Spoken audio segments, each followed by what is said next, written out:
अस्सलाम वालेकुम नाज़रीन, प्रोग्राम न्यूज़ मेकर्स के साथ मैं हूं आपकी मेज़बान ज़रिया आरिफ। नाज़रीन, पंजाब के वज़ीर आला आज पहली बार नैब के ऑफिस के बाहर नजर आए। आज उनकी आमद शराब के गैर कानूनी लाइसेंस के इजरा के मामले पर थी। ताहम आज की समाअत के बाद उन्हें 12 सवालात पर मुश्तमिल एक सवालनामा थमा दिया गया है और इस सवालनामे के साथ साथ ये हिदायत भी जारी कर दी गई है कि वो अगली पेशी पर अपने खानदान के असासों की तफसीलात भी साथ लेकर आएं। तो क्या उस्मान बुज़दार की मुश्किलात में इजाफा होने वाला है? इस पर हम प्रोग्राम के पहले सेगमेंट में बात करेंगे। दूसरी तरफ कराची के हालात, कराची के मामलात ऐसे हैं कि जिनके बाइस पीपल्स पार्टी और पीटीआई के दरमियान एक तसादुम की सूरत हाल पैदा होने का इम्कान है। और ये हम इसलिए कह रहे हैं क्योंकि अटॉर्नी जनरल ने आज अदालत में ये मौक़िफ़ इख्तियार किया कि वफाकी हुकूमत मुख्तलिफ आइनी और कानूनी पहलुओं को संजीदगी से देख रही है, जिसकी तफसील अभी नहीं बताई जा सकती। मतलब एक जो सस्पेंस क्रिएट कर दिया गया है अटॉर्नी जनरल की जानिब से कराची के मामले पर, क्या ये आने वाले दिनों में किसी फैसले के मुतबादिल तौर पर कोई तसादुम की सूरत हाल पैदा कर सकता है। और आखिर में बात करेंगे क्रिकेट के लेजेंड जावेद मियांदाद साहब की, जिसमें वो कहते हैं कि इमरान खान को क्रिकेट में चलाने वाले वो थे। अब तदाकत है उनके इस बयान में फिर बात करने के लिए प्रोग्राम में हमारे साथ शामिल गुफ्तगू होंगे सीनियर सहाफ़ी तज्ज़ियाकार नासिर चौथाई साहब, NBC क्रिकेट प्रोग्राम में अपना वक्त देने के लिए। सहाफ़ी तज्ज़ियाकार नज़र उम्मी साहब प्रोग्राम में हमें ज्वाइन कर रहे हैं। नज़र उम्मी साहब, थैंक्स फॉर जॉइनिंग अस। तज्ज़ियाकार जुनैरा अज़हर साहिबा भी हमारे साथ मौजूद होंगी। Junaira, thanks for joining us. Program में हमारे साथ शामिल गुफ्तगू होंगे सीनियर तज्ज़ियाकार lieutenant general retired Ghulam Mustafa साहब और तज्ज़ियाकार और सहाफ़ी अनीका निसार साहिबा भी प्रोग्राम में हमारे साथ शामिल गुफ्तगू होंगी। तो सबसे पहले बात करते हैं आज की पेशी की, जो कि बुज़दार साहब की हुई। नैब में पेश हुए और उनसे शराब के लाइसेंस के इजरा के हवाले से सवालात भी किए गए। अब नैब की जानिब से उन्हें एक और सवालनामा भी फराहम किया गया और उन्हें 18 अगस्त को दोबारा पेश होने की हिदायत कर दी गई है। जैसे कि मैंने पहले भी कहा कि आइंदा पेशी पर उन्हें अपने खानदान के असासों की तफसीलात लेकर पेश होना है। क्या इसके बाद हम कह सकते हैं कि बुज़दार साहब इस मुश्किल से निकल जाएंगे या फिर मुश्किलात उनके लिए आने वाले दिनों में बढ़ती चली जाएंगी? NBC, आज की पेशी पर आपका क्या होगा? अच्छा, मैं तो आपसे बहुत पहले से ही अर्ज़ कर रहा था कि वो एक इंतहाई मासूम इंसान है। ऐसा बंदा है जिसको कुछ पता ही नहीं कि इस दुनिया में क्या हो रहा है।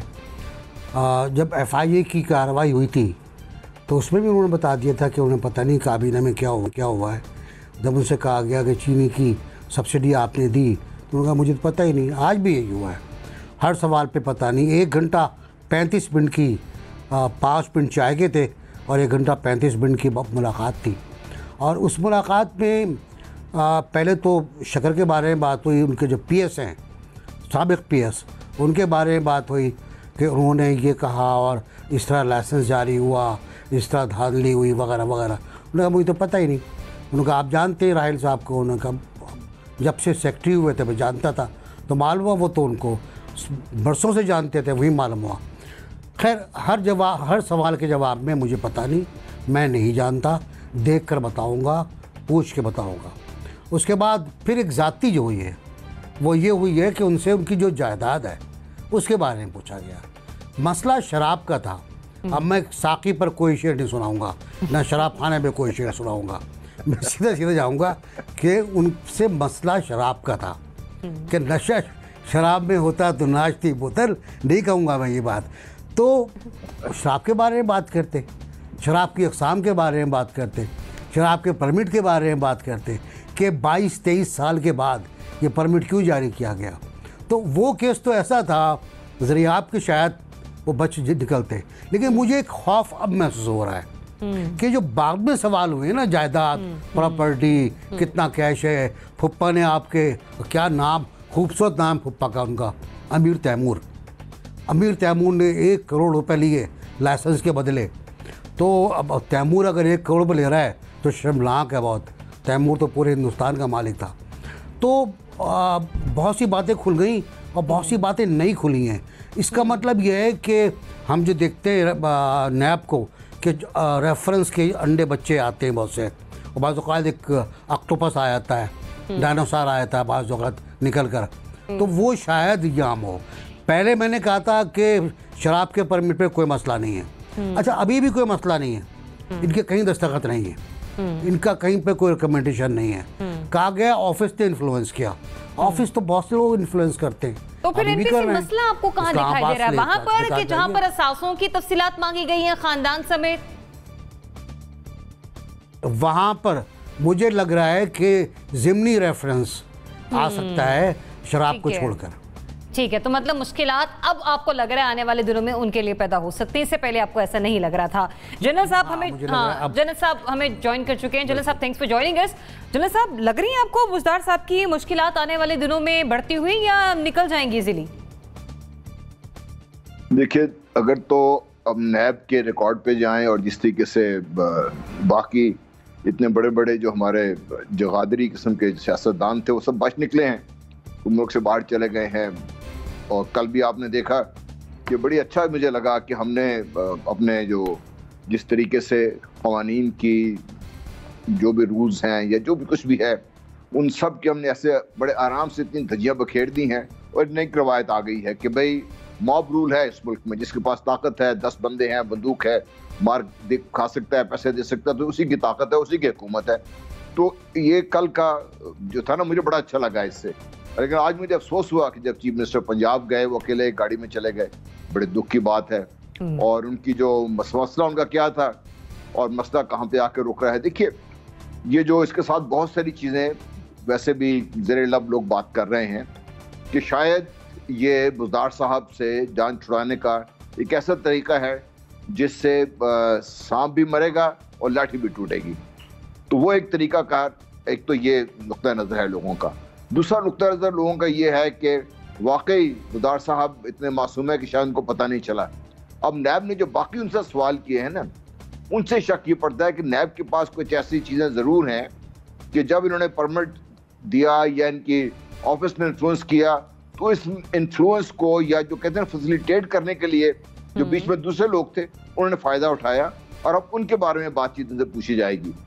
तो देखिए क्या होता है। मेरा अपना तो ख्याल ये है कि ये इससे बच निकलेंगे और शायद ये रिजाइन करना पड़े इनको, लेकिन इस रेफरेंस में इनके लिए मेरा नहीं ख्याल मसला बनेगा इनके लिए कोई। ठीक है, रेफरेंस में मसला नहीं बनेगा, लेकिन कहीं ना कहीं आपको उनकी कुर्सी खतरे में नजर आ रही है। जुनेहरा साहिबा। जी जी।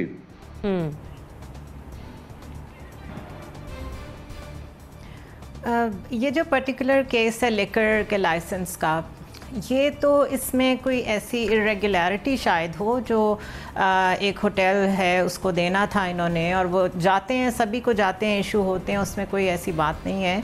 बट कहा यह जा रहा है कि उससे एक्सपेडाइट किया गया, मतलब जो ड्यू प्रोसेस था उससे हट के जल्दी दिया गया।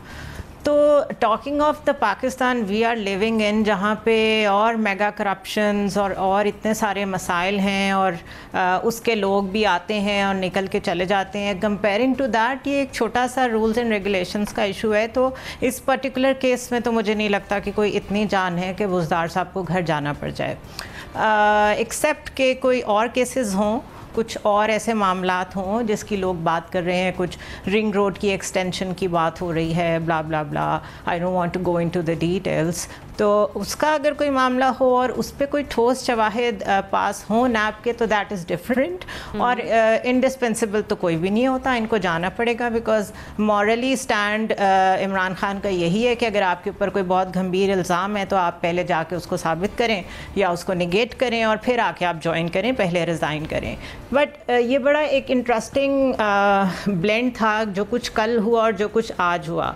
तो नैब तो वही कर रही है जो वो करती है, whatever they are doing, लेकिन पॉलिटिकल पार्टीज़ का जो एटीट्यूड का चेंज आपने देखा, दैट वाज वेरी गुड। आज गए हैं, चाहे हाँ करके आए हैं या ना करके आए हैं, कम अज़ कम अपने आप को जवाब दे समझते हैं वो, दैट्स अ गुड थिंग। ठीक, अनिक एक कंपैरिजन यहाँ पर रेज़ किया जुनेहरा साहिबा ने कि कल भी जिस तरह से पेशी हुई, एक यालगार थी, एक जुलूस था, आज की पेशी में बुज़दार साहब अकेले थे। हम उस डिफरेंस को अगर साइड पर रख के केस की तरफ जाते हैं तो बुज़दार साहब आप समझते हैं कि निकल जाएंगे इस केस से, निकल जाएंगे इस मुश्किल से जो सवालनामा दिया गया उन्हें?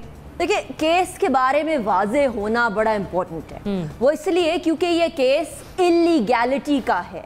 ये केस इलीगैलिटी का इसलिए है क्योंकि 4 या 5 सितारों वाले होटल्स को लिकर लाइसेंसेस दिए जाते हैं। यहाँ 1 सितारे वाले होटल को दे दिया गया लिकर लाइसेंस, जो कि ऑफ कोर्स गैर कानूनी है। माजी के अंदर बड़े साल पहले की बात है, मैं ज़्यादा नाम नहीं लूँगी उसमें, लेकिन मैं आपको कहानी ज़रूर सुना देती हूँ। हफीज़ सेंटर है लाहौर में, उसके साथ एक और जगह है, एक और प्लाजा है, उसके अंदर एक दुकान को इसी तरह एक पब्लिक ऑफिस होल्डर ने लाइसेंस दिलवाया था। वो लाइसेंस जब गैर कानूनी चीज़ सामने आई, ऑफ कोर्स सबको पता होता है कि गैर कानूनी क्या है और कानूनी क्या है, और स्पेशली बुज़दार साहब को आप इतना भी नादान और मासूम ना समझे, क्योंकि बुज़दार साहब खुद वकील हैं। बुज़दार साहब से मेरी बड़ी मुलाकातें हुई हैं एंड आई डोंट थिंक कि वो बहुत ही ज़्यादा नादान और बड़े ज़्यादा मासूम और ना समझ हैं। He is a very intelligent man. वो शो नहीं करते, वो अपने आप को नादान मासूम ही शो करना चाहते हैं, लेकिन वो इतने नादान और मासूम नहीं है। Is an intelligent man. ऐसी सूरत हाल में जहाँ इलीगैलिटी सामने आई है, वहाँ नैब के सामने अगर वो मासूमाना से तरीके से कहते हैं कि नहीं जी मुझे तो पता नहीं, पूछ के बता दूंगा, तो नैब भी यही समझेगी कि बुज़दार साहब हैं और बुज़दार साहब को तो कुछ पता ही नहीं, किसी ने करा लिया होगा इनसे। लेकिन ऐसी बात बिल्कुल नहीं है। मेरी नज़र में नैब को बड़ी कड़ी नज़र रखनी चाहिए बुज़दार साहब के ऊपर at this point in time. जहाँ तक बात यह है कि इस मुश्किल से निकल जाएंगे या नहीं निकलेंगे, निकल जाएंगे, क्योंकि मुश्किलें इतनी पड़ी कि आसान हो गई। अभी मुश्किलें जो है ना वो बुज़दार साहब के लिए वो ज़्यादा बड़ी चीनी स्कैंडल की हैं। बुज़दार साहब के लिए जो मुश्किलें हैं वो ज़्यादा बड़ी, बाकी जो छोटी मोटी जगह पर पोस्टिंग कराना, बड़ी जगहों की पोस्टिंग कराना, मैं कितने आईजी आपको गिनवाऊं पंजाब के जो तब्दील हो चुके हैं उस जमात के टाइम पर जिसने पुलिस रिफॉर्म के वादे किए थे। एक और बात भी बड़े वाज़े तौर पर हम लोगों के लिए एक इशारा है, बुज़दार साहब जब चूज हुए थे एज सीएम पंजाब तो बहुत तगड़े कंटेंडर्स थे। एक तरफ फवाद चौधरी थे, दूसरी तरफ अलीम खान थे, तो और भी शाह महमूद कुरैशी साहब तक का नाम आता है कि वो भी सीएम पंजाब बनना चाहते थे, लेकिन बुज़दार साहब को चूज किया है। बुज़दार साहब की बहुत सारी जगहों से तस्दीक आई थी, और लेकिन कुछ सेक्टर्स ऐसे हैं जो कि कभी भी बुज़दार साहब से खुश नहीं थे। वो हमेशा से कोशिश करते रहे हैं उनको साइड पे करने का, लेकिन at this point in time Buzdar साहब की स्टैंडिंग तगड़ी है। लेकिन ये बात मैं आज से 1-2 महीने के बाद की नहीं कह सकती। सही, मतलब 1 से 2 महीने के अंदर अंदर उस केस की नौयत को देखते देखते आप कह रही हैं कि मुश्किल यहाँ पर नहीं है, इससे बड़े बड़े भी और पहाड़ पड़े हैं जो बुज़दार साहब के लिए मुश्किलात का बायस बन सकते हैं। रज़ा रूबी साहब, देखिए बुज़दार साहब जो हैं उनको कोई खतरा नहीं है, क्योंकि बुज़दार साहब को जिस तरह से नॉमिनेट किया गया है, जो पूरे अवामिल उनकी सिलेक्शन के पीछे थे वो आज भी वहीं पे खड़े हुए हैं। और अगर वो हिलते हैं तो पीटीआई का जो पंजाब की गवर्नमेंट है वो शदीद खतरे में पड़ जाएगी, क्योंकि कोई भी मुतबादिल कैंडिडेट के लिए आपको दीगर जो एलाइज हैं और इंडिपेंडेंट्स हैं उनका साथ लेना पड़ेगा। इसलिए बुज़दार साहब मेरा नहीं ख्याल कि कहीं जा रहे हैं। आई थिंक ये एक नैब को जब से सुप्रीम कोर्ट का फैसले के बाद नैब पर ये जो इल्ज़ामात हैं पहले से ही कि वो बायस्ड है और वन साइडेड है, तो गालिबन ये नैब की तरफ से एक तरीक़ाकार है दिखाने का कि वो हुकूमती जो ओहदेदारान हैं उनका भी एहतसाब करने की कोशिश कर रहे हैं। अगर नैब वाकई में इंटरेस्टेड होता पीटीआई की गवर्नमेंट को या उसके वज़रा को या उसके ओहदेदारान के खिलाफ कार्रवाई करने का, तो फिर बहुत सारे केसेस ऐसे हैं जहां पर वो ये कर सकते थे। मसलन मालम जब्बा का केस है, पेशावर की बीआरटी का केस है, ये आटा और चीनी स्कैंडल का केस है, वगैरह वगैरह, पूरी फहरिस्त है, उसमें बहरहाल जाने की ज़रूरत नहीं है। तो ये एक शराब का परमिट जो है एक होटल को दिया गया, और परमिट जो है वो गैर मुस्लिम जो पाकिस्तानी हैं और जो गैर मुस्लिम टूरिस्ट हैं उसके लिए एक जो है कोई नई बात नहीं है। तमाम बड़े होटल्स जो हैं उनको इस तरह के परमिट्स मिलते हैं, बड़े और छोटों को। और हाँ, अगर ड्यू प्रोसेस में कोई ताख़ीर हुई है या कोई जल्दी की है, कोई सिफारिश हुई है, वो एक अलग मामला है। तो इतने छोटे से केस में बुज़दार साहब को फंसाना जो है वो अजीबोगरीब मामला है। मेरे ख्याल से ये सिर्फ एक दिखावा है, क्योंकि बुज़दार साहब के पीछे जो कुव्वतें हैं जो उनको वहाँ लाई हैं वो अभी भी उनके ऊपर दस्ते शफकत रखे हुए हैं। जिस दिन वो शफकत हटाएंगे, हाँ, उस दिन बगैर किसी नैब के केस की उनकी वो फारिग हो जाएंगे। अच्छा रूमी साहब, I am sorry, I am cutting you short here, लेकिन वो वाली कुव्वतें नहीं है, वो कुव्वत इमरान खान साहब ही हैं। बिल्कुल। तो मैंने इसीलिए मैंने यही कहा, देखिए इमरान खान साहब ही हैं ना, लेकिन उनकी तो बात कर रहा हूं। रूमी साहब जो कह रहे हैं जी, रजा साहब का पॉइंट मैं कंप्लीट ले लूं, फिर मैं एमबीसी आपकी तरफ आ रही हूं। बिल्कुल वही बात है।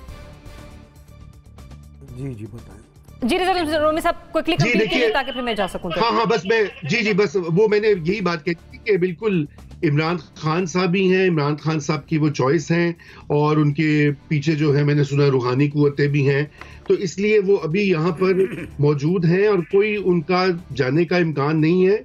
और सबसे बड़ा एक सियासी हलचल जो पैदा होगी उनको हटाने की या उनको गिराने से, वो कोई अफोर्ड नहीं कर सकता इस वक्त तक। जी एनबीसी।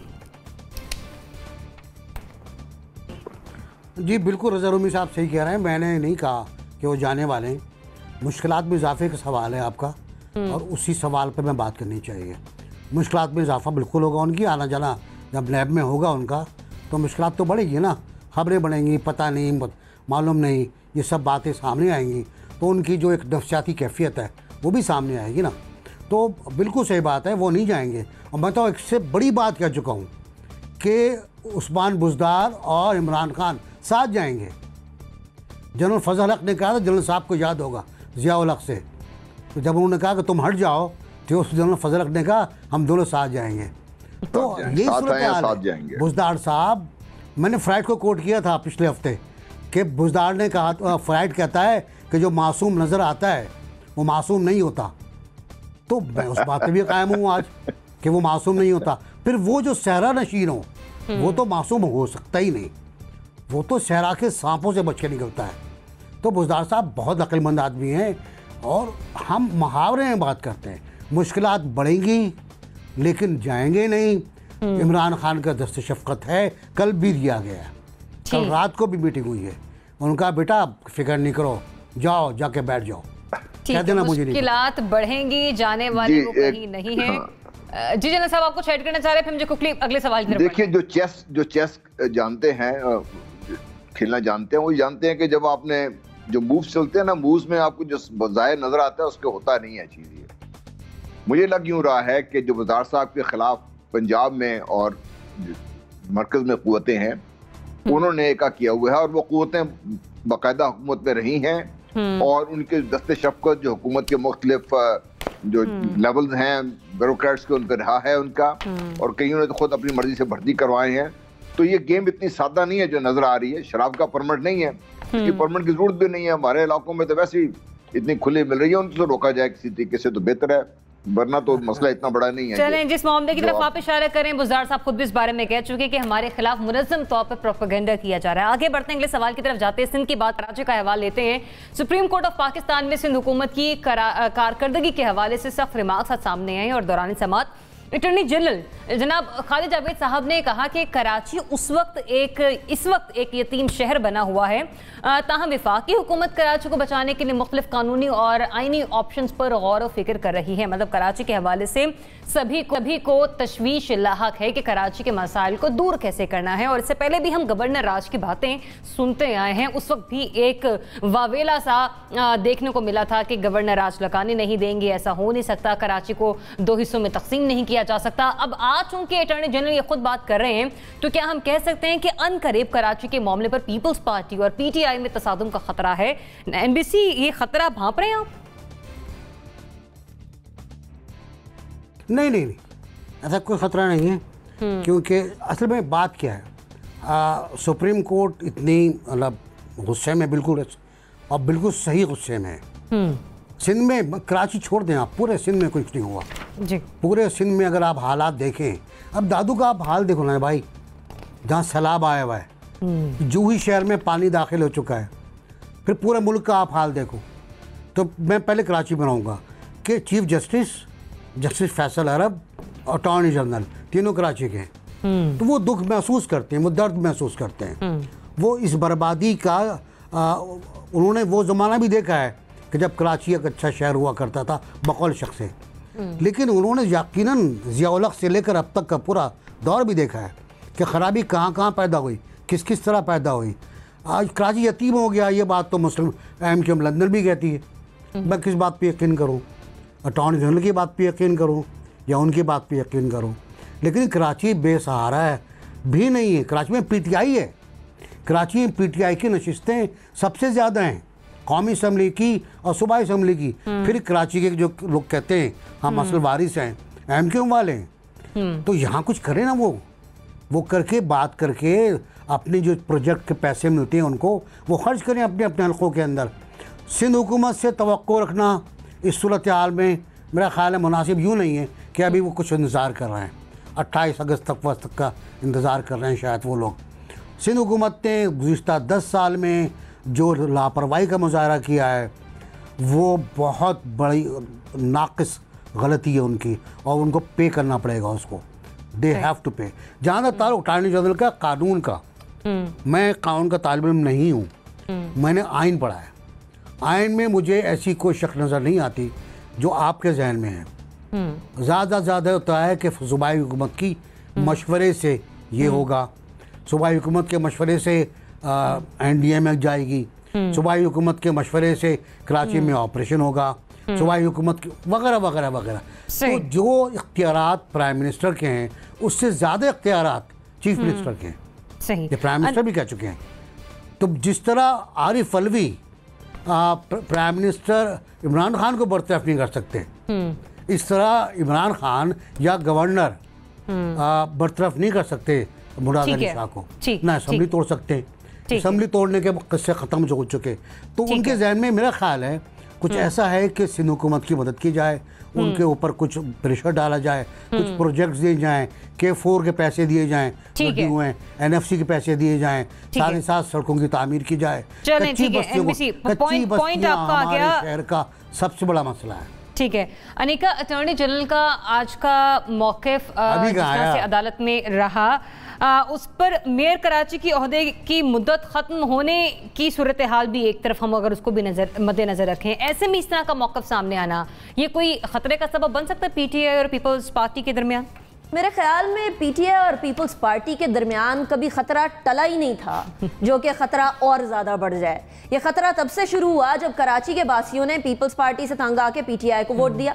इससे पहले वो MQM को वोट देते हैं, MQM ने नहीं कुछ किया, परफॉर्म नहीं किया, इतने सारे वादे किए, मुहाजिरों के वादे किए, कराची को बेहतर बनाने के वादे किए, पता नहीं क्या क्या वादे करके वो वादे वफा नहीं हो सके। अब PTI के ऊपर थोड़ा तकिया किया कराची वालों ने कि चलिए शायद यही हमारी रुदाद सुनेंगे, शायद यही हमारी जो दर्द भरी दास्तान है वो सुनेंगे। अब जो टग ऑफ वॉर है नजरिया बेसिकली वो ये है कि पीपल्स पार्टी को गुस्सा ये है कि वो वाली नशस्तें जो कराची में इनकी पक्की नशस्तें थी वहां से भी पीपल्स पार्टी नहीं जीती, और PTI को दर्द ये है कि हम तो इधर से जीते हैं, हमने तो इधर से परफॉर्म करना है, अब ये 18वीं तरमीम आड़े आ रही है, अब इसका क्या किया जाए। यानी कराची सिंध का हिस्सा है, सिंध में कोई भी काम करना हो तो वफाक को करने में दिक्कत होती है जब तक वो सूबे को ऑन बोर्ड ना ले। सूबा जो है वो ये कहते हैं कि हमें तो कोई मसला नहीं है, वफाक आके काम कर दे, तो भाई NFC अवार्ड दे रहे हैं वो पूरे सूबे के लिए दे रहे हैं, वो जो फंड्स आ रहे हैं वो पूरे सूबे के लिए आ रहे हैं, और सूबे का हिस्सा है कराची। आप कराची को लावारिस नहीं छोड़ सकते और ये नहीं समझ सकते कि ठीक है हम लोगों ने इतना काम कर लिया वो बहुत है। मैं 2005 से जाती तौर पे कराची में घरों में पानी जाने के सीन्स देख रही हूं। मैं जाती तौर पर कराची में रहते हुए पॉश से लेकर शदीद वो जो बिल्कुल ही पसमानदा इलाके होते हैं उनका बुरा हाल बारिशों में देखती हूँ। सबको पता है मानसून कब आता है, सबको पता है कि क्यों पानी नहीं निकलता, सबको पता है कि नालों के अंदर टनों कचरा भरा होता है। तो क्या कबाहत है कचरा निकालने में? ये NDM में नेशनल डिजास्टर मैनेजमेंट अथॉरिटी है, नाले साफ करने की अथॉरिटी नहीं है। क्यों हमें यह जरूरत पड़ी कि हम NDM में जैसे इदारे को जिसका काम बहुत वास्ट है, बहुत वसी है, उसे नाले साफ करने पे लगा दे? ये सिंध हुकूमत की बेसिक जिम्मेदारी थी कराची वालों के लिए। ये वफाक की जिम्मेदारी है कि सिंध हुकूमत को आमादा करे कि कराची में काम करे। यहाँ बाकी इदारे जिनके बहुत बड़ी बड़ी जिम्मेदारियां उनको क्यों धकेला जाए, क्यों घसीटा जाए? ये इसलिए हुआ क्योंकि हमारी सियासी हुक्मरान जो हैं, हमारी सियासी क़यादत अपनी जिम्मेदारी को अपने कंधों पर लेने की बजाय हमेशा एक दूसरे के ऊपर डालती है और उसको सियासी कार्ड के तौर पर इस्तेमाल करती है। I think it's enough now.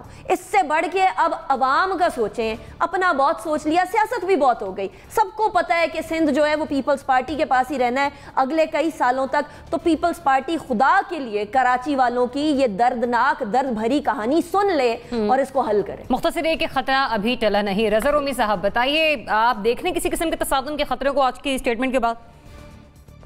नहीं, देखिए सियासी तसादुम तो था पहले भी और रहेगा, वो तो कहीं नहीं जा रहा। उसकी वजह ये है कि जैसे भी कहा गया, इन्होंने सुनहरा ने बताया कि कराची के सिंध में हुकूमत तो पीपल्स पार्टी की है, मगर कराची शहर से पीटीआई को इंतखाबात में बहुत सारे उनके जो उम्मीदवार हैं वो कामयाब हुए। सारी बात है, जो वो वोटर्स हैं जिन्होंने उनको वोट दिया या कुछ ने दिया या कुछ ने वैसे नहीं दिया, वो उनकी तवक्कुआत तो ये थी कि पीटीआई के आने से तब्दीली होगी और कराची के हालात संवरेंगे, बेहतर होंगे। 2 साल में ऐसा नहीं हुआ और इसलिए वो एक तरफ वो अंडर प्रेशर है, उनको भी अपनी इलेक्ट्रेट से जो है उनको कुछ दिखाना है, और दूसरी जानिब जो है मामला वो ये है कि पीटीआई और पीपीपी का जो तनाव है और मरकज और सिंध के दरमियान जो टेंशन्स हैं वो भी वहीं की वहीं मौजूद हैं। और एनबीसी ने ये बिल्कुल सही बात कही कि ये एक पीपल्स पार्टी की सबसे बड़ी जो नाकामी समझी है कि उन्होंने कराची में उनको मालूम है कि क्या मसाइल हैं, उनको मालूम है कि किस तरह से तरह तरह के वहाँ पर जो है इंटरवेंशंस की ज़रूरत है। उसके बावजूद उन्होंने वहाँ पे लोकल गवर्नमेंट का निज़ाम जो है उसको स्ट्रेंथन नहीं किया। बहुत से ऐसे महकमे और बहुत से ऐसे फंक्शंस हैं जो कि सिटी गवर्नमेंट के होते हैं, लेकिन वो सूबाई डिपार्टमेंट्स चला रहे हैं या दोनों चला रहे हैं, और उससे भी एक ओवरलैपिंग होती है और नतीजा ये होता है कि वो लोग जो है वो सफ़र करते हैं, चाहे बारिश हो चाहे और कोई ना बारिश ना भी हो, तो दीगर जो मसाइल हैं वेस्ट डिस्पोजल के, कचरे के, हर वक्त वो न्यूज़ में आते रहते हैं और उसका जिक्र भी होता रहता है। तो असल बात ये है कि कराची को एक मजबूत और एक फंक्शनल लोकल गवर्नमेंट सिस्टम चाहिए, सिटी गवर्नमेंट चाहिए। ये शहर वरना मैनेज हो ही नहीं सकता। ना इसको सूबाई गवर्नमेंट कर सकती है, ना इसको फेडरल गवर्नमेंट कर सकती है। इसको सिर्फ कराची के लोग जो हैं और कराची के मुंतखब जो लोकल नुमाइंदे हैं वो ही चला सकते हैं, जैसे कि दुनिया के तमाम बड़े शहरों में इस वक्त होता है। अपने पड़ोस में देख लीजिए, कलकत्ता हो गया, बॉम्बे हो गया, दिल्ली हो गया, न्यू मैक्सिको हो गया, न्यूयॉर्क हो गया, हर जगह आपके पास वो शहर की गवर्नमेंट्स हैं जो कि शहर के मसाइल हल करती हैं। ये बात नहीं समझ आ रही हमारी पार्टीज को। एक तो ये बात है, दूसरी इस बात का एक और कॉन्टेक्स्ट भी है, और वो दूसरा कॉन्टेक्स्ट ये है जो कि आता रहा है मीडिया में और अभी शायद वो उसके ऊपर भी मजीद होना है, और वो है जो नेशनल फाइनेंस कमीशन का जो अवार्ड है, सही। अब उसको भी रीसेट किया जा रहा है, और उसमें जाहिर बात है कि इस वक्त तीनों सूबों में पीटीआई या उनकी हमदर्द हुकूमतें हैं, कोalition गवर्नमेंट्स हैं, और उनको कोई मसला नहीं है उसको, मतलब आप भी कहते हैं कोई पॉजिटिव हलचल देखी जा सकती है कराची के मामले पर, बजाय इसके कि मजीद चीजों को बंद गली में ले जाया जाए पीटीआई और पीपल्स पार्टी की तरफ से? देखिए ये बात वहीं से लिंक्ड है कि जब तक पीटीआई एक इनिशिएटिव लेकर मुल्क में सियासी जो है रिकंसिलिएशन और कंसेंसस नहीं पैदा करेगी, चाहे वो नेशनल लेवल पे हो या सिंध के लेवल पर हो, तो ये तनाव जारी रहेगा। ये इमरान खान साहब को ये बात अब तक 2 साल में समझ आ जानी चाहिए कि अगर वो कहीं पे भी हकीकी तब्दीली चाहते हैं, इस्लाहात चाहते हैं, तो उनको सारी सियासी कुव्वतों को साथ लेकर चलना पड़ेगा। ठीक है, तब्दीली सियासी नहीं, तब्दीली जमहूरी होनी चाहिए। रज़ा साहब, पॉइंट ऑफ व्यू आपका आ गया है। जनरल साहब, किस तरह से देख रहे हैं आप अटॉर्नी जनरल की आज की स्टेटमेंट को और कराची के हालात को? है कोई तसादुम का खतरा? देखिए, मेरी बात सुन के भड़केगा नहीं। मैं कराची को और सिंध को तबाह होते हुए देख रहा हूँ, और कराची ये सारा मुनदम हो जाएगा, फिर कोई नई नस्ल आएगी शायद इसको बना सके। देखिए, हम सब जो बातें कर रहे हैं, हम सबको पता है ये नहीं होना है काम। हम सबको पता है कि जब तक ये जो हमारा सिस्टम जो इस वक्त हमारे सर पे मुसल्लत है, यही लोग, यही सिस्टम हमारे सर पे रहा, काम नहीं हो सकता आपका। हमने, अब मेरी बात पे एनबीसी साहब बहुत नाराज भी होंगे, इस आइन को हमने खुदा न खास्ता नौज़ुबिल्लाह कुरान से भी ज़्यादा मुक़द्दस बना के रख दिया है। क्या वजह है कि हम अपने मसाइल को देखते हुए इसको रिविजिट करने को तैयार नहीं है। देखिए 18वीं तरमीम बहुत अच्छी है, इसमें बहुत बड़ी बड़ी अच्छी चीजें हैं, लेकिन इसमें उससे ज्यादा बड़ी बड़ी नुकसानदेह चीजें भी हैं। ये किसी आसमान से सहीफा तो नहीं उतरा ना, जो बनाने वाले थे उनको भी आपने उनका भी देख लिया रवैया क्या था उन लोगों का। तो मैं ये समझता हूं कि ये जो हमारा इस वक्त निज़ाम आप मुसल्लत है, आप जितने मर्जी जमहूरियत के खिलाफ नापते रहिए, आप कराची में, आपको आज मैं ये चैलेंज करता हूँ, आप $100 अरब दे दीजिए, कराची वहीं का वहीं रहेगा, नहीं जाएगा, नीचे ही जाएगा, उससे नहीं जाएगा। वो इसलिए कि इसके बेसिक मसाइल डिफरेंट है इसके, वो इसलिए कि कराची को जिस तरीके से तबाह किया गया ना, हम गंदे नालों की बात कर रहे हैं, गंदे नालों को तो आप छोड़ दीजिए, जो आपके ओपन एरियाज जो सब कुछ था यहाँ पे कराची में, कराची शहर समुद्र से नीचा है ये, इसलिए कराची शहर की जो निकासी आपका सिस्टम है वो टोटली डिफरेंट होना चाहिए था, वो नहीं है, ना हो सकता हमारा। जो शहर आप इतने बड़े बना देते हैं ना, वो शहरों के मसाइल टोटली डिफरेंट हो जाते हैं। इतने बड़े बड़े शहर गवर्नेबल वैसे भी नहीं रहते। एक सिटी डिस्ट्रिक्ट गवर्नमेंट, और वो भी खास तौर पे हमारे जो सियासतदान इनके, आप इस पार्टी के सारी जो समझदार कहते हैं उसको बिठा दीजिए, नहीं कर सकते काम इसके लिए। मैं आपसे चैलेंज करने को तैयार हूँ, मैं पैसों की बात आपसे करने को तैयार हूँ। इसलिए देखिए हम बड़ी बड़ी सादा सी हम बात कर रहे हैं, बड़ी सती सी हम बातें कर रहे हैं। Karachi is on its way to be destroyed totally unless हम इसको बैठ के, जो समझदार लोग हैं ना, हमारे यहाँ सियासत में लोग समझदार अभी नहीं रहे हमारे, अब जाती मफादात, छोटे छोटे ग्रोही मफादात, छोटे छोटे पार्टी के मफादात, हम इतने अपनी पोजीशन में हार्डन हो गए हुए हैं कि हम उससे आगे सोचने को तैयार ही नहीं है।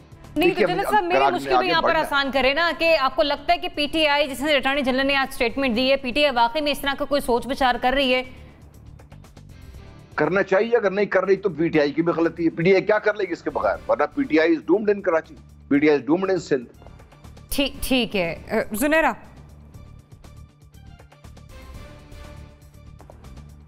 वेल क्योंकि काफ़ी डिस्कशन इस पे हो चुकी है, तो आई वुड लाइक टू से कि अटॉर्नी जनरल ने ये बहुत बड़ी बात कही है, and I don't think so कि उन्होंने कोई बहुत ज़्यादा कंसल्ट करके किया। This is my personal opinion, because अगर उन्होंने जो कहा है वो ठीक है, तो PTI is heading towards constitutional crisis, and whether we like it और नॉट, इस टाइम पे पीटीआई इस लेवल के क्राइसिस अफोर्ड नहीं कर सकती। पॉलिटिकल क्राइसिस ऑलरेडी चल रहे हैं, तो कॉन्स्टिट्यूशनल भी अगर खड़े हो गए तो that will be a disaster for PTI.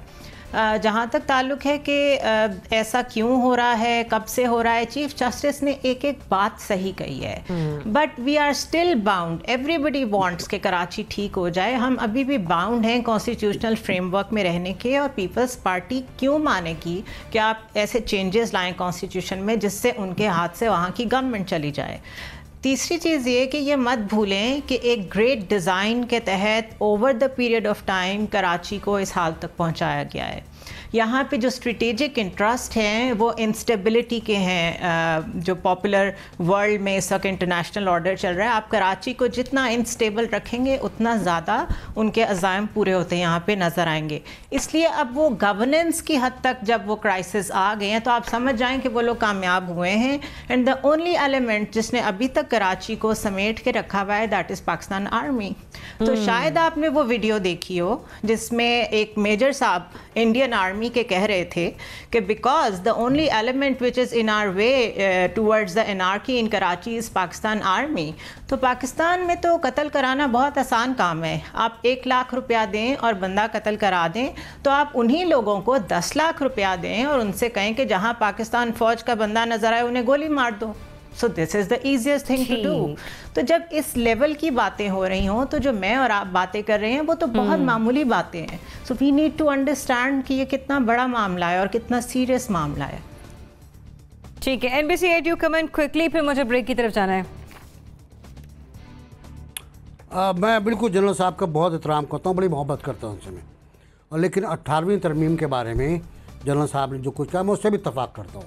मैं अब किसी फ़ौज के आदमी से मतलब इख्तलाफ कर सकता ही नहीं, सीधी सीधी बात ये है, क्योंकि मैं 18 साल की उम्र में मार्शल कोर्ट में पेश हुआ था। ठीक है जनरल साहब, 18 साल की उम्र थी मेरी, मैं मार्शल कोर्ट में पेश हुआ था। मैं ये अर्ज़ कर रहा था कि आइन में सहीफ़ा आसमानी नहीं है।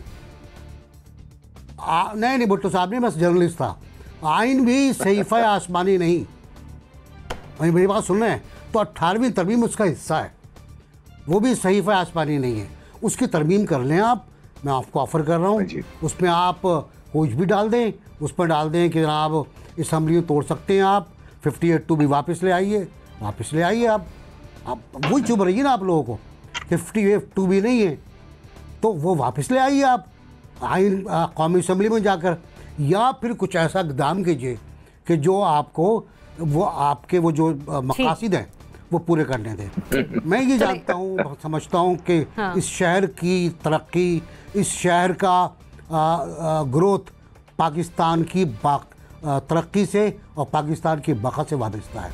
अगर ये शहर तबाह होता है, डूम्स होता है, मोहनजोदारो बनता है, तो पाकिस्तान का भी ख्याल कीजिएगा।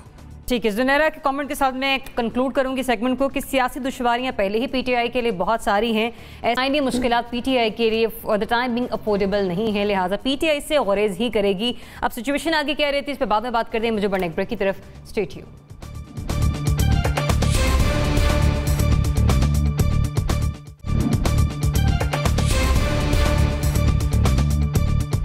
मैं तुम्हारा कप्तान था, तुम मेरे कप्तान नहीं थे, तो मैं चलाने वाला ही मैं होता था, राइट? आप तो अपना राइट पता नहीं क्या बन के बैठे हो। मेरे घर पे आप आके है ना बिल्कुल प्राइम मिनिस्टर भी बन के गए थे, आज मैं बता रहा हूँ, इसको डिनाई करके बताओ। अब 92 का वर्ल्ड कप अपने नाम करने वाले आज के प्राइम मिनिस्टर इमरान खान साहब को जावेद मियांदाद साहब ये कह रहे हैं कि इमरान खान साहब को क्रिकेट में चलाने वाले वो थे। हम लेजेंड हैं जावेद मियांदाद साहब, हम उनकी भी इज्जत करते हैं, बीइंग अ क्रिकेटर और एक लेजेंड क्रिकेटर रह चुके हैं। अगर हम अपने प्राइम मिनिस्टर को देखें, वो भी खिलाड़ी रह चुके हैं और 92 का वर्ल्ड कप का जो सेहरा है वो उनके सर चुका है। लेकिन माजी में जो खुद मैच देखा करते थे और जिन्होंने देखा है उस वक्त की सूरत हाल, टीम्स को आते जाते और किसकी कप्तानी में क्या कुछ स्ट्रांग रहा, उनसे ज़रा बात कर लेते हैं। नासिर चौथाई साहब ज़रा बताइए, जावेद मियांदाद साहब सही कह रहे हैं कि उनको चलाने वाले, क्रिकेट में लाने वाले ये जावेद मियांदाद साहब थे? जावेद को गुस्सा आ गया। जावेद को एक बड़ा मशहूर उन्वान में देता हूँ, जावेद को गुस्सा क्यों आया। जावेद को गुस्सा आया पीसीबी के मौजूदा सेटअप की वजह से। जो मौजूदा सेटअप है जिसका सीईओ क्रिकेट जानता ही नहीं है और उसको इंपोर्ट किया गया है बैरून मुल्क से, अब उसको थोड़ी थोड़ी उर्दू आना शुरू हुई है। सॉरी, गवास्कर से पूछिए जावेद मियांदाद के बारे में, 15 मिनट का स्किट है गवास्कर का, 15 मिनट का, कि जावेद क्या करता था, और नकल की है उसने उसके तोतले स्टाइल की, कि वो किस तरह नफसियाती दबाव डालता था फील्डर्स के ऊपर, किस तरह बॉलर पर नवाज, मतलब अगर एक बॉलर बॉलिंग करा रहा है और उसके पास जाके पूछ रहा है तेरा कमर नंबर क्या है, और एक बार नहीं 4 बार पूछ रहा है और इंडिया के मैच में पूछ रहा है, तो जाहिर है वो घबरा जाएगा। उसने क्या बेगोदगी है, लड़ पड़ा उससे, वो लड़ा और उसके बाद छक्का मार दिया उसने उसको। शारजा का छक्का देख लीजिएगा, दोबारा देखिएगा कि जावेद फील्डर गिन के फिर दबाव डाल रहा है। तो गवास्कर कहता है इससे बड़ा नफसियाती प्लेयर मैंने नहीं देखा। लेकिन ये बात गलत है कि जावेद मियांदाद ने टीम को चलाया। टीम को चलाने में सबका हाथ है। वक़ार यूनुस, वसीम अकरम क्यों बोले हम, इमरान खान की बॉलिंग को क्यों बोले हम, फिर इमरान खान के बाद में बैटिंग को क्यों बोले हम जब वो ऑलराउंडर बना है, फिर मुश्ताक सकलैन, मुश्ताक, फिर मुश्ताक, ये लोग भी थे और इन सब ने टीम को चलाया। टीम को एक प्लेयर नहीं चला पाता। ठीक है, जब टीम की बात होती है तो टीम वर्क के साथ ही हम आगे चलते हैं। NBC sorry to interrupt you, मेरे पास इस सेगमेंट के लिए वक्त मुख्तसर है, सभी से गुजारिश है कि विद इन 90 सेकंड्स अपना कमेंट मुझे दीजिएगा। जनरल साहब, मैं ख्याल जावेद मियांदाद को अगर बात ना करें तो बेहतर है। हम सब ने उनको खेलते हुए देखा है, एक रिस्पेक्ट है उनके लिए, लेकिन जब वो इस किस्म की बात करते हैं तो फिर अपनी रिस्पेक्ट का लेवल बहुत वो नीचे ले आते हैं। उनको ये आदत है बदकिस्मती से कि वो नाउ एंड देन वो भड़क उठते हैं किसी बात पे। को ये बात मेरा ख्याल है जेब नहीं देती। इतने बड़े प्लेयर को बात भी उतनी ही बड़ी करनी चाहिए, और क्रिकेट के बारे में बात करें, किसी दूसरे प्लेयर के बारे में बात करते हुए मेरा ख्याल है मियांदाद को सूट नहीं करता। ठीक है जुनैरा, ये जो बयान आपने भी सुना जावेद मियांदाद साहब का, मुत्तफिक हैं आप वो जो कह रहे हैं?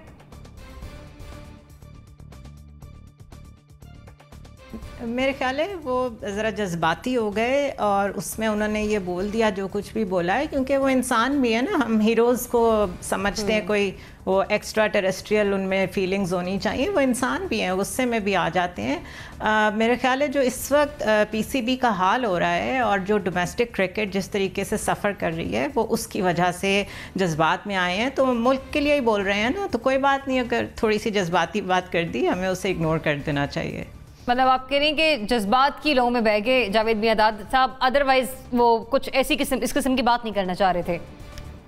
रज़ा रूमी साहब, आपने भी क्रिकेट देखी और आपने भी जावेद मियां साहब का रोल देखा, इमरान खान साहब का रोल भी आपने देखा, क्या कहेंगे आज के इस बयान पे?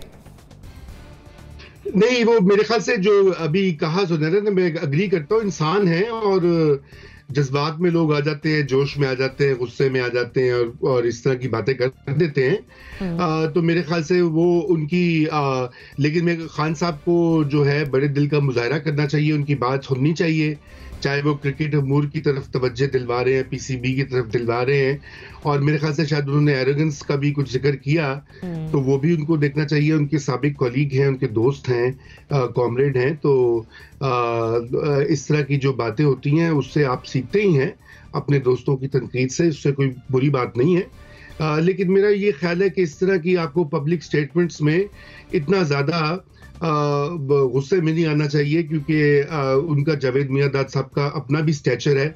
जब आप इतने गुस्से में आ जाते हैं तो यकीनन इस तरह की बात से उनके स्टैचर पर भी असर पड़ता है।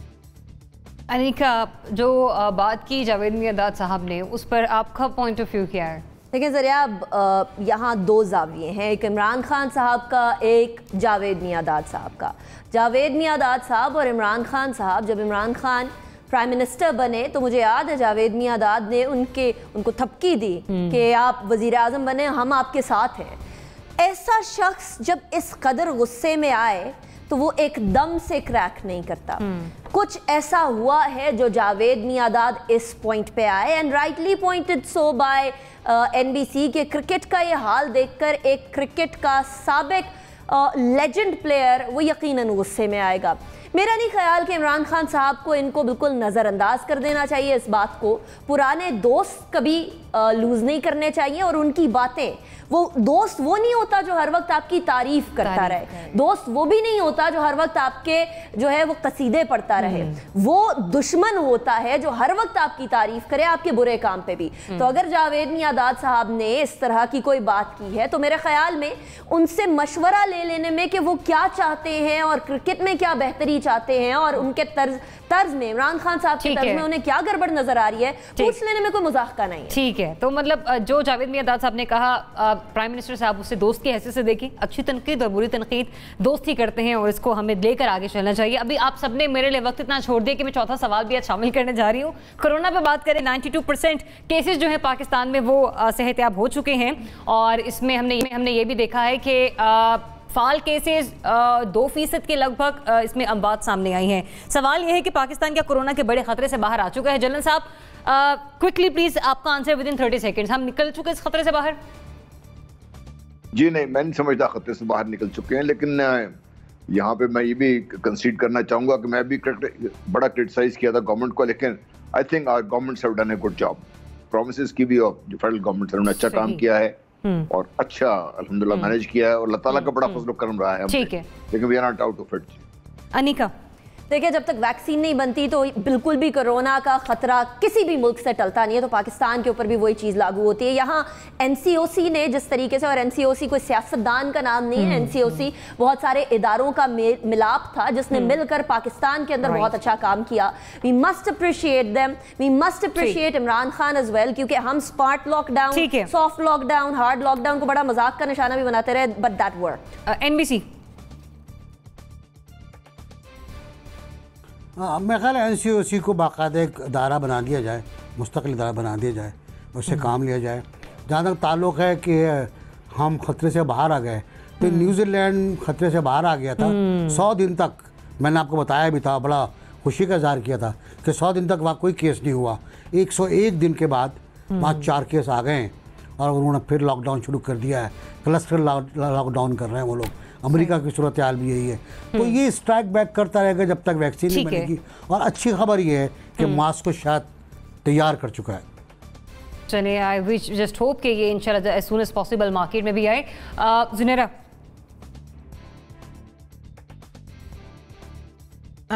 देखिए, विक्टोरिया में इस वक्त कंप्लीट लॉकडाउन है, न्यूजीलैंड में लॉकडाउन वापस आ रहा है। सारे वो कंट्रीज़ जिन्होंने कंट्रोल कर लिया था वहाँ सेकंड स्पाइक इज़ बैक। सिर्फ वो मुल्क बच के बैठ सकते हैं जो अपने मुल्क में फ़्लाइट्स आना बंद कर दें, बिल्कुल उसको बंद कर दें, बाहर वालों के लिए भी अंदर वालों के लिए भी, which is humanly not possible. So हम बिल्कुल बाहर नहीं आए हैं खतरे से। और रशिया ने अभी जो वैक्सीन बनाई है उसकी ह्यूमन टेस्टिंग शुरू हो गई है। अगर उस पर कोई पॉलिटिक्स ना हुई तो लेट्स सी कि क्या खबर आती है। ठीक, रज़ा रोमी साहब। जी बिल्कुल, ये तो अच्छी बात है सबसे पहले कि नंबर्स कम हो गए, अस्पतालों में लोग नहीं जा रहे, लेकिन कोरोना वायरस का खतरा कहीं भी नहीं टला। वो कई महीने तक, अगले साल के शुरू तक कम से कम दुनिया भर में हर इंसान के लिए खतरा है। इसलिए हमें मैक्सिमम हिफाजती जो तदबीरें हैं वो उनको अपनाना चाहिए, मास्क पहनना चाहिए। और ये बिल्कुल नहीं समझना चाहिए कि नंबर्स नीचे गए तो वायरस खत्म हो गया है। वायरस वही है, वायरस वही है, खतरा भी टला नहीं। जब तक वैक्सीन नहीं आ जाती उस वक्त तक हम से नहीं बैठ सकते। इजाजत दीजिए, अल्लाह हाफिज।